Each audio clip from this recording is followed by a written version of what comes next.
Alright, hello everyone, it's Happy, and today I have an epic guide just for you guys. This one is regarding average damage. Just keep in mind that this is only theory because I split this video into stages and phases. Therefore, if you want to apply this to your own game, I suggest watching some streams after you finish this video. I linked some of the best streamers on YouTube in the first comment section pinned. Therefore, once you're done watching this video, go watch some streams in order to apply this to your own games.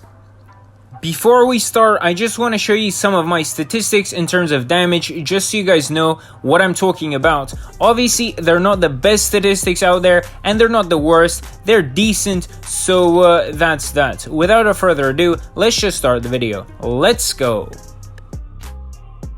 The first stage is probably the most important stage at either making your game or breaking it. Basically, I see so many people not incorporating this into their gameplay. The most important thing about this stage is being able to get into position as quickly as possible and then giving out those crucial 1 to 3 shots at the very start of the game. This means that you already have some damage in your pocket, and then doing your average damage or more will be much easier throughout the whole game. Basically, as you can see, I'm at the WZ and I can give out 2 shots into the Death Star. Now, I see so many people again not doing this. In my second example, I'm in my 268, I get into position quickly, and I get 700 damage for basically free.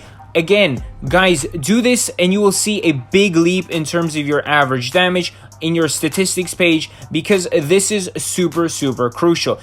For example, this is what makes it or breaks it in terms of, again, average damage. Some of you have 2,700 instead of 3,000 for this reason. Some of you have 2,200 instead of 2,500 for this reason. It is super important to get to position and then give those initial shots. Now in the second stage, this is the play stage. This is where you do the majority of your damage. And this is basically where the outcome of the game is decided. You either win or you either lose. Here, you're meant to farm damage. You're meant to, not get focused by the enemy.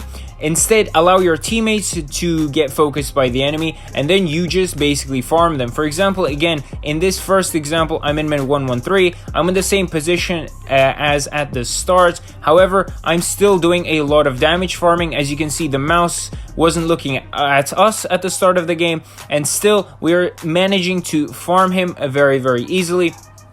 As you can see, I already put in a couple of shots into the mouse. There goes another one. And then again, here in the Kranwagen, as you can see, the IS-4 is focusing more on our teammates, which means that he's not going to shoot us, and we basically get some damage on him.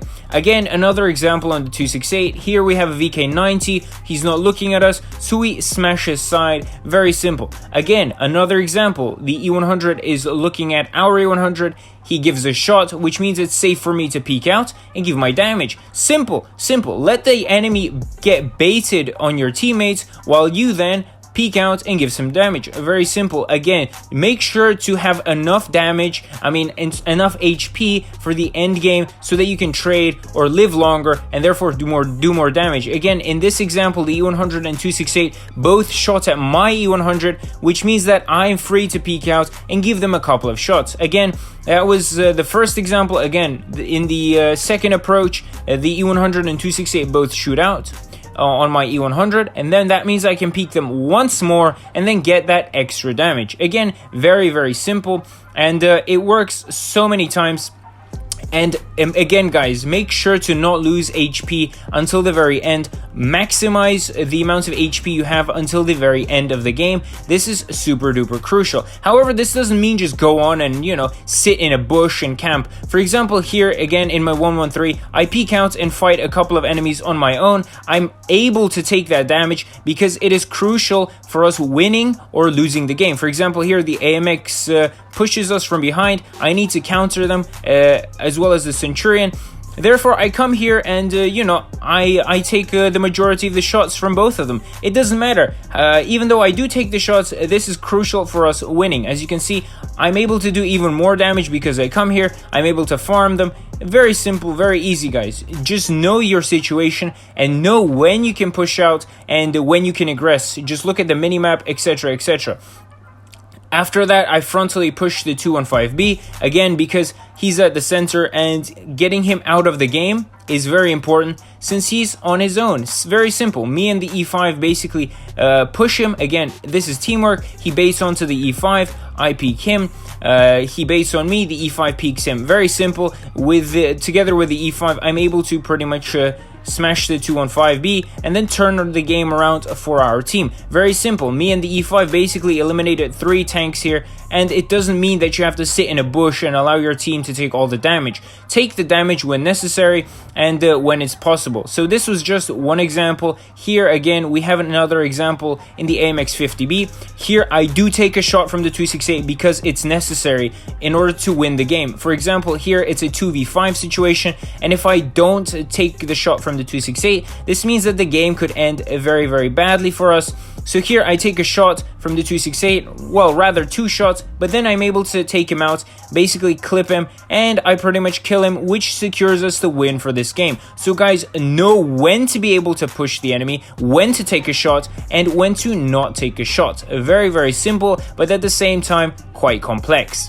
Lastly, we come to stage 3, and here it really depends on your situation. If you're winning, rush to get that damage. If you're losing, die last to get that damage. Very simple. In the first example here, I'm in the 50B. The other 2 enemies are pretty much dead because they have 100 and 200 HP. So here, I just decide to clip out the Vaza, and then from that, I already did 1200 extra damage, and then I can die. Why? Because I don't care about, anything else apart from getting the damage. The Chieftain is low. The IS-7 is low, therefore I did all I could here and maximized my damage output. In the second example, I'm in a 2 versus 3 situation, so here I think the Death Star would probably shoot the SU, which he tries to do at the end. So instead of risking losing some damage, I go for the SU. Of course, this is a tactical mistake. If you're going to play for wins, I would suggest getting those one-shots, but I thought at the time that it might be problematic, therefore I decided to clip out the SU instead. However, it doesn't matter because I still managed to clutch the game, but that's quite irrelevant in this for this video at least. And in the third example, I'm in my 113.